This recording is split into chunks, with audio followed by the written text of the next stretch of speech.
다윗 왕은 밧세바의 남편 우리아가 죽게 되자 그를 새 아내로 맞이하게 됩니다. 그러나 그 사이에 낳았던 아기가 하나님의 심판으로 인해서 심히 앓고 죽어가게 됩니다. 그러자 다윗 왕은 이 아기를 살리기 위해서 7일 동안이나 금식하면서 매어달립니다. 그러나 하나님의 뜻은 그 아이를 거둬가고 마십니다. 그 결과 다윗은 영적인 충격을 받고 더욱더 간절하게 주님 앞에 통에 자복하지 않을 수 없었습니다. 이처럼 다윗이 통에 자복하고 영적인 회복이 된 후에 그의 삶이 어떻게 펼쳐졌는가를 보면서 우리도 이 말씀의 마지막 때에 어떻게 영적인 회복을 함으로 하나님의 복을 누릴 수 있을 것인가, 이 시간도 들려주시는 하나님의 음성을 다 함께 들을 수 있길 바랍니다. 먼저 본문 24절에서 25절 말씀 다 함께 읽겠습니다. 다윗이 그의 아내 밧세바를 위로하고 그에게 들어가 그와 동침하였더니 그가 아들을 낳음에 그의 이름을 솔로몬이라 하니라. 여호와께서 그를 사랑하사 선지자 나단을 보내 그의 이름을 여디디아라 하시니 이는 여호와께서 사랑하셨기 때문이더라. 아멘. 첫 아기를 잃은 이 밧세바에게는 큰 충격과 슬픔이 아닐 수 없었어요. 그래서 다윗 왕은 이 밧세바에 간절한 위로를 전합니다. 그리고 그 사이에 둘째 아들을 얻게 된데 그가 바로 솔로몬입니다. 솔로몬 그 이름의 뜻이 평화란 뜻이에요. 그 가정의 평화가 새롭게 회복되었을 뿐만 아니라 하나님께서 이 다윗의 가정을 축복 내려주셔서 그에게 나단 선지자를 보내셨어요. 그 솔로몬에게 새로운 이름을 또 더해줍니다. 그것이 여디디아라고 해서 여호와께 사랑받는 자라는 뜻이었습니다. 이처럼 다윗 왕은 통에 자복하면서 영적인 회복이 된 다음에 그 가정이 평화롭고 또 사랑받는 행복한 가정을 회복할 수 있었던 것입니다. 말씀 마지막 때 우리가 살아갈 때도 하나님께서 우리에게 주신 두 가지 신적인 기간이 있습니다. 디바인 인스티튜션이라고 하는데 그 첫 번째는 가정이고 그 두 번째가 교회입니다. 첫 번째 가정은 창세기 2장에서 허락하셨다면 두 번째 교회는 사도행전 2장에서 우리에게 그 다음으로 허락해 주신 것입니다. 그러므로 우리가 교회에 모여서 신앙생활하기 이전에 있어서 가정에서부터 교회처럼 천국같이 살아가는 것은 너무나 소중한 일입니다. 그런데 우리가 가정을 이루고 살다 보면 우리 가족들 가운데 불신자들이 있죠. 또 교회는 나오지만 신앙이 연약한 분들이 있죠. 심지어 사입이 이단 가운데 빠져있는 분들이 있습니다. 그렇기 때문에 영적으로 하나 되지 못하면 가정은 불화와 분열에서 헤어나올 길이 없는 것입니다. 그래서 평생을 불행과 고통 속에 살아가는 신실한 교인들이 얼마나 이 땅에 많이 있습니까? 그래서 어떤 가정 세미나에서 설문조사를 했습니다. 다시 태어나도 현재의 남편이나 아내와 결혼하겠는가? 여러분 같으면 다시 태어나도 그 인간하고 다시 결혼하시겠습니까? 우리 교회는 너무너무 은혜로운 교회. 그렇게 상처받고 불행과 고통 당하고도 다시 살아버린다고 하니까 이런 교회가 어딨냐 이 말이요. 근데 대부분의 교회 가서 물어보면은요, 옆 사람 눈치 보면서 계산하다가 대답도 못 해버려요. 여러분, 제가 전에도 말씀드렸죠. 누가 와서 이런 질문하면 묻지도 말고 따지도 말고 아멘 해주라고 했어요. 왜냐하면 우리는 다시 태어날 일이 없기 때문이야. 그런데 뭘 복잡하게 계산하고 옆 사람 눈치 보면서 아멘도 못 해주세요. 다시 한번 묻습니다. 다시 태어나도 그 인간하고 다시 결혼하시겠습니까? 그런데 그 설문조사에서 다시 태어나도 현재 남편이나 아내와 결혼하겠는가 그랬더니 어떤 집사님 그 밑에다 이렇게 썼다고 하잖아요. 골 비었나.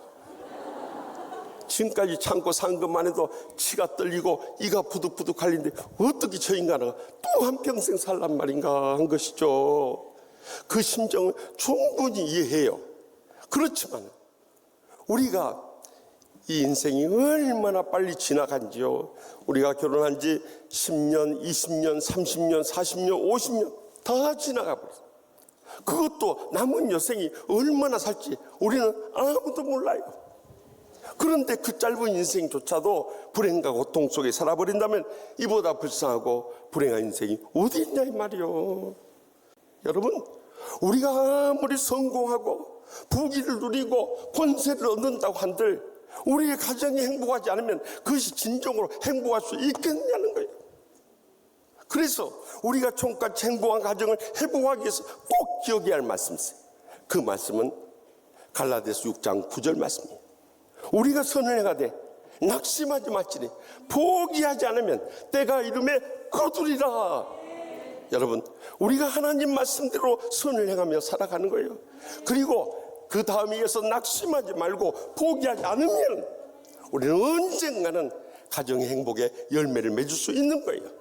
그래서 그 말씀 바로 다음에 10절에 더 중요한 말씀을 하세요. 그러므로 우리는 기회 있는 대로 모든 이에게 착한 일을 하되 더욱 믿음의 가정들에게 할지니라 하고 말씀하십니다. 우리가 믿음의 가정들이라면 이 다른 믿는 자들의 가정들에게 하는 것처럼 이해할 수도 있지만요, 영어 성경을 보면 NIV 성경이 더욱더 명확히 나와 있어요. Especially to those who belong to the family of believers라고 해서 믿는 자들의 가족에 속한 자들에게 더욱더, 다시 말하면 믿는 자들의 가족들에게 우리가 잘해야 한다는 거예요. 흔히들 우리는 밖에 나와서는 다 잘해요. 근데 집에 가서 정말 잘하고 있느냐는 거예요. 왜 이쪽을 자꾸 쳐다보는지 모르겠어요. 여러분, 이것이 결코 쉬운 일은 아니에요. 그렇지만은 적어도 남편이다 아내 어느 한 사람이라도 영적으로 바로 서서 회복이 되면 가정을 회복시켜 나갈 수 있는 건데요, 대부분의 남편들이 세상에 물들고 강파하고 완악해져서 영적으로 깨지 못해요. 그래서 하나님께서는 우리 감수성이 풍부한 아내들로 하여금 영적으로 민감하게 하시고 가정을 위해서 눈물 뿌려 기도하게 하시고 가정을 영적으로 세울 것을 명령하세요. 그래서 여러분들 에베소서 5장 22절에서 33절에 행복한 부부의 회복에 있어서 먼저 그때 당시 사람의 수에도 헤아리지 않을 이 아내들을 향해서 아내들아 너희 남편의 복종하기를 죽게 하더라고 명령하신 이유가 거기 있는 거예요. 아내들이라도 영적으로 있으면 그 가정은 일어설 수 있는 것입니다. 지난 주간에 한 목사님 들은 이야기예요. 세상에 가장 힘든 일이 뭔지 아세요? 남의 주머니에 있는 돈을 빼앗아 내는 거예요. 그 다음에 힘든 일이 뭔지 아세요? 남의 생각을 바꾸게 하는 거예요. 그 다음에 힘든 일이 뭔지 아세요? 남의 이 못된 버릇을 바로 잡는 거예요. 그런데 이 세 가지, 남의 주머니에 있는 돈도 빼앗고 남의 생각도 바꾸고 남의 못된 행동도 변화시킬 수 있는 한 사람이 있다는 거예요. 그가 누구냐 이거. 누구일 것 같아요? 정답은 마누라라는 거죠. 예, 이해가 안 되신 분은 집에 가서 깊이 묵상해 보세요. 그럼 답이 나올 거예요. 저는 그 이야기 들으면서 아내들의 역할이 이렇게 중차대하다는 것을 철감하지 않을 수 없어요. 아내가 어떻게 영적으로 이뤘으냐, 중요한 거예요. 저는 부족한 종 22년 전에 치유하는 교회 왔을 때 눈물 뿌려서 세상 가운데 빠진 남편을 위해서 간절히 기도하던 한 권사님을 알고 있어요. 얼마나 상처를 받고 불행과 고통 속에 살았는지 눈물이 마르질 않는 거예요. 정말 곁에서 위에서 기도하면서도 안타까운 심정으로 바라보지 않을 수 없고요, 가슴 아파하지 않을 수 없었어요. 그런데 세월이 30여 년의 결혼 생활에 그 눈물의 골짜기를 갈 때 하나님께서 그를 버려두지 않으시고요, 그의 간절한 눈물의 기도와 희생과 수고가 결단코 헛되지 않아서 작년 12월 19일 임직 예시 때 그 남편이 서리 집사 되고 그 다음에 안수 집사로 임직까지 하게 되더라는 거예요. 그뿐만 아니라 그의 사랑하는 아들이 주의 종이 되는 영광스러운 복을 누리게 되더라는 거예요. 그래서 저는 그 권사님 뵐 때마다 정말 존경스러운 정도가 아니라 그 권사님이 위대해 보이는 거예요. 어떻게 30여 년의 세월을 눈물 뿌려 기도하며 끝까지 영적으로 감동을 시켜서 그 남편을 믿음으로 세워버리고 자식을 주의 종 삼아버렸냐 이거예요. 여러분, 그렇기 때문에 어떠한 불행과 고통 속에서도 우리가 낙심하지 말아야 할 이유가 바로 여기 있는 거예요. 끝까지 우리는 하나님 말씀 붙잡고 믿음으로 살아가는 거예요. 그러다 보면은 언젠가는 우리를 통해서 온 가정이 행복해지는 영적인 회복 후에 그 천국의 행복의 감격을 모두 다 누리게 될 줄 확실히 믿으시기 바랍니다. 계속해서 본문 28절 29절 말씀 다 같이 읽겠습니다. 이제 왕은 그 백성이 남은 군사를 모아 그 성에 맞서 진치고 이 성읍을 쳐서 점령하소서. 내가 이 성읍을 점령하면 이 성읍이 내 이름으로 일컬음을 받을까 두려워하나이다 하니 다윗이 모든 군사를 모아 라빠로 가서 그곳을 쳐서 점령하고. 아멘. 본문 2절에 나오는 26절의 왕성은 The Royal Capital이라고 해서 이 왕의 성 수도를 말하는 거예요. 수도. 그리고 27절에 나오는 물들의 성읍이라는 것은 고대에 있어서는 이 물을 중시했기 때문에 이 수원지를 만들고 거기에 성을 쌓은 곳을 말하는 거예요. 아무튼 이 라빠에 관한 이 성을 점령할 때 요압 장군은 얼마인지 자기가 점령하고 또 자기 이름을 낼 수 있었지만은 그러나 고대 전쟁에서 장군들이 거의 점령이 가까워졌을 때 왕에게 사신을 보내서 보고하고 또 왕이어서 마지막 전쟁의 승리의 영광을 누리게 하는 관습이 있었기 때문에 이 요압 장군도 다윗 왕에게 그 마지막 영예를 양보하게 돼요. 그러자 다윗 왕이 남은 예루살렘의 모든 군사를 몰고 와서 마지막 이 라빠성을 정복하게 됩니다. 예루살렘에서 저기 라빠까지는 약 80여 킬로 되니까 우리 서울에서 천안 거리 그 머나먼 거리까지 가서 결국에는 정복하는 위대한 역사를 이뤄낸 거예요.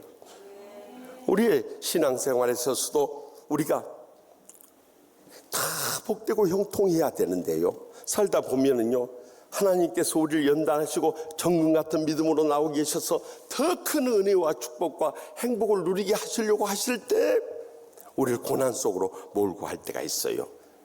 그런데 결론을 보면 욥이, 여러분들 동방이 제일 가는 부자로서 모든 재산 다 잃어버려요. 10자녀 한꺼번에 몰살당하고 자기 건강도 다 무너져버리고 가정의 행복도 다 이제는 사라져버린, 그리고 친구들마저도 네가 하나님 앞에 얼마나 큰 죄를 저질렀기에 이런 엄청난 고난을 당하냐고 비난하고 정죄할 때 욥이 이겨낼 수 있었던 것은 그 고난의 삶 속에서도 끝까지 인내함으로 인해서 이 복을 누릴 수 있었던 거예요. 우리에게 바로 어떤 삶에서도 하나님께서 우리에게 복되고 형통한 삶을 허락하실 때까지 끝까지 인내하며 승리할 수 있길 바랍니다. 여러분, 여기서 우리는 복주고 복주며 번성하게 하고 번성하게 하리라 이 말씀보다도 오래 참아라는 단어를 주목해서 봐야 돼요. 대부분의 사람들이 고난의 세월이 길어지면 신앙이 흔들려 버려요. 예배도 안 나와버려요. 기도도 멈춰버려요. 헌신도 안 해버려. 헌금도 안 드려버려요. 거기서부터 완전히 더 이상 희망 없이 무너져 버리고 마는 것입니다. 그런 때일수록 우리가 십자가 굳게 붙잡을 수 있기를 바랍니다. 주님 앞에 열심히 나올 수 있기를 바랍니다. 주님 앞에 예배 드리며 하나님의 복을 간구할 수 있기를 바랍니다. 주님 앞에 간절히 부르짖며 응답의 때를 기다릴 수 있기를 바랍니다. 맡겨진 사명에 충성만 다하고 있기 바랍니다. 그러면은요, 우리가 영적인 회복만 되면 그 다음 하나님이 복되게 형통하게 하시는 것은 시간 문제예요. 그러므로 고난의 세월에 우리의 삶의 문제가 무엇인가 하는 것을 깨닫고 영적인 회복을 이루므로 인해서 우리 모두 다 복되고 형통한 삶을 다 누리게 될 줄 확실히 믿습니다.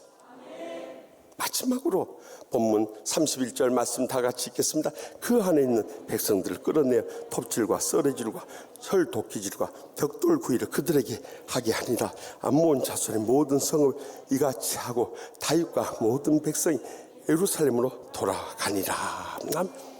다윗 왕이 가서 라빠성을 정복한 후에 그가 영광스러운 승리의 왕관을 쓰게 되는데요, 거기에 보석이 박힌 왕관인데 그 중에 금만 해서요 한 달란트가 박힌 거예요. 그러면 한 달란트를 요즘에 수량형으로 바꾸면 34.27kg이에요. 여러분들이 이해하기 쉽게 우리가 흔히 계수하는 돈으로 바꾸게 되면 만 돈의 이 금이 붙어 있는 거예요. 요즘 한 돈 금이 얼마예요? 35만 원 잡아도 이것이 얼마짜리요? 35억짜리 왕관이요. 별로 놀란 표정들도 안 지으세요. 우리 교인들은 너무 수준이 높아 보니까 35억 정도 눈 하나 깜빡 안 해버려요. 여러분, 그 영광스러운 왕관을 쓰고요, 그 랍바성의 암몬 자손들을 거느리고 그들에게 톱질, 썰해질이랑 시골에서 자라신 분들은 아시겠지만 그 흙이 뭉쳐있는 거 다 고르게 하는 거예요.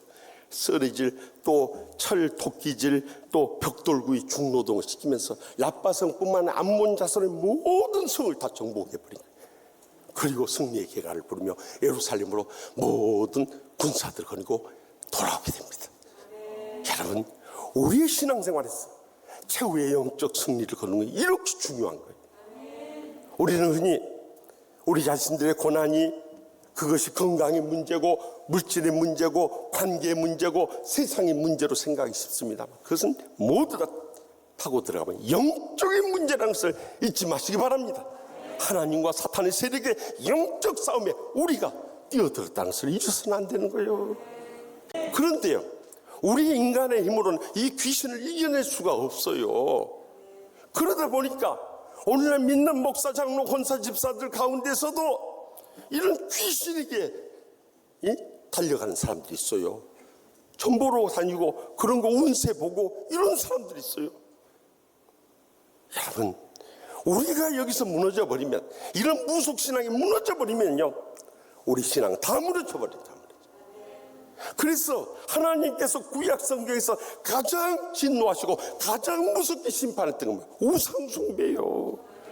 그렇기 때문에 이 귀신의 세력에서는 결코 타협하지 말고 영적으로 분별하고 대적하며 물리치고 승리할 수 있길 바랍니다. 여러분, 영적 싸움에 승리하면요, 이렇게 놀라운 변화와 이 행복의 감격과 축복을 누리게 되는 것입니다. 우리 힘으로는 귀신 못 찾는다. 성령의 도우심을 받고 하나님의 힘, 권능으로 이겨내야 되는 것입니다. 그래서 로마서 8장 37절에 그러나 이 모든 일에 우리를 사랑하신 이로 말미암아 우리가 넉넉히 이기느니라 분명히 말씀하지 않습니까? 우리가 하나님 믿고 성령님 모시고 살아가면요, 귀신이 우리 앞에 꼼짝을 못해요. 왜냐하면 영적으로 분별하고 대적하고 물리쳐버리기 때문에. 그래서 영적이 회복이 되면 어떤 영적 싸움에서도 최후의 승리를 거두는 감격스러운 축복이 함께할 줄로 분명히 믿습니다. 저는 지난 주간 말씀을 준비하면서 지난 22년에 치유하는 교회에서의 목회를 돌이켜보게 되었어요. 항상 저의 과거를 돌이켜보면 처음 왔을 때, 그때 6년 7개월의 세월이 가장 가슴 아프다. 눈물 나는 세월. 무엇보다도 노예 정치 목사 장로들에 의해서 목사 면직당하고, 그래서 교회에서 사례도 안 줄 때 그때 저를 찾아온 분이 계세요. 그분이 오늘 기도해 주신 저희 교회 선임 장로님이신 항진웅 장로님이세요. 그때 당시에는 저보다 2년 전에 먼저 와서 협동 안수집사님으로 계셨어요. 그때 저희 사례가 300만 원이었는데 봉투를 하나 가져오셔서, 목사님, 교회 사례도 없이 어떻게 먹고 사십니까? 이거 보태 쓰십시오 하고 주시는 거예요. 그리고 나서 목사님 같은 분이 총회장이 돼서 한국교회와 노예와 총회를 개혁하고 치유해야 됩니다. 그러고 하시더라고요. 나중에 보니까 300만 원이 들어있다. 제가 그것을 받아들고 얼마나 눈물로 감사기도 했는지 몰라요.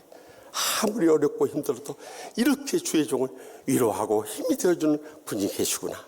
그러나 제가 총회장이 된다는 것은 그것은 상상도 못할 일이에요. 왜냐하면 저는 지금 당장 이 치유하는 교회에서 붙어서 목회할 수 있느냐 없느냐 그런 생사의 기로에 있었기 때문에 눈여겨 귀 기울이지 않았어요. 그런데 우리 장로님은요, 정말 내강하신 분이에요. 그가 후에 전국 장로연합회 가입을 하시고 거기서 총무를 2번이나 역임하시고 작년 11월에 수석 부의장이 되시고 금년 11월에 전국의 3만 3천 명의 장로님들을 영적으로 이끌어가는 수장인 회장이 이르게 된 거예요. 그리고 저는 교회 문제 치유하고 회복하기 위해서 거기서 전심전력하고 있었는데 그때 당시 우리 교회 임시 당회장으로 왔던 전 영등포 노회 노회장이시고 하남교회 김성규 목사님이 많이 저를 도와주셨어요. 그때는 저희 편에 서서 어느 누구도 도울 수 없는 그런 노예 상황이었어요. 그러나 그분은 아이스하키 고등부 국가대표 선수 출신이어서 그런지 정말 하나님의 의기를 가지고 사실은 이렇다고 이 노예에 우리 교회를 바로 전하면서 정말 저에게 그렇게 위로가 되고 힘이 될 수 있는 분이 아니었어요. 그런데 그분이 이제 8년 지났을 때 교회가 다 회복되고 이제 그랬을 때 우리 노예가 그동안 화곡동교를 얼마나 괴롭혔냐 이 말이요. 그러니까 그 보상으로라도 김은식 목사를 노예 부회록 서기로 세워가지고 앞으로 총회장이 될 수 있는 인물을 키워야 한다고 앞장섰어요. 그래서 저를 회록 부서기로 세우고 8년 동안 지나서 노회장이 되고 전국 노회장협의 회장까지 세워놓고 우리 김성규 목사님은 3년 전에 하늘을 떠나가셨어요. 그리고 제 마음속에는 그때까지도 저는 총회장 될 자격도 없을 뿐만 아니라 그런 그릇도 안 된다는 저 자신이 잘 알기 때문에 관심조차도 없었어요. 그래서 저는 지난 2년 동안 주말에는 집으로 돌아가지 않고 성전에서 정말 주의를 어떻게 지켜야 할 것인가 하나님 앞에 눈물로 기도하면서 지난 2년을 지내왔습니다. 그런데 코로나19 이 어려운 때 한국교회가 영적으로 잠들고 병들고 초토가 된 때 우리를 세우신 것은 이것이 우리의 명예나 영광을 구하는 것이 아니라 우리가 더 큰 십자가를 메고 한국교회를 치유하고 개혁하고 부흥을 다시 일으켜야 한다는 하나님의 중차대한 사명을 각성하지 않을 수 없습니다. 처음에는 왜 저입니까? 저같이 연약하고 부족한 글쎄 왜 이 사명을 맡깁니까? 피해보려고도 몸부림쳤지만 하나님께서 맡기신 십자가이기 주님께서 우리를 위해서 십자가 지셨는데 우리도 그 십자가 같이 지지 않아서 되겠습니까?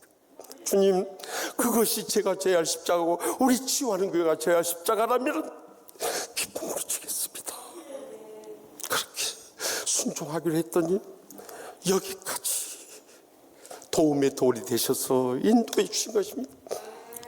사랑하는 성도 여러분, 우리가 맡겨진 사명을 감당하며 우리의 신앙을 지키며 마지막 때에 하나님 앞에 영광 돌리며 살아가려고 할 때 때로는 외롭고 힘든 일들이 얼마나 많습니다.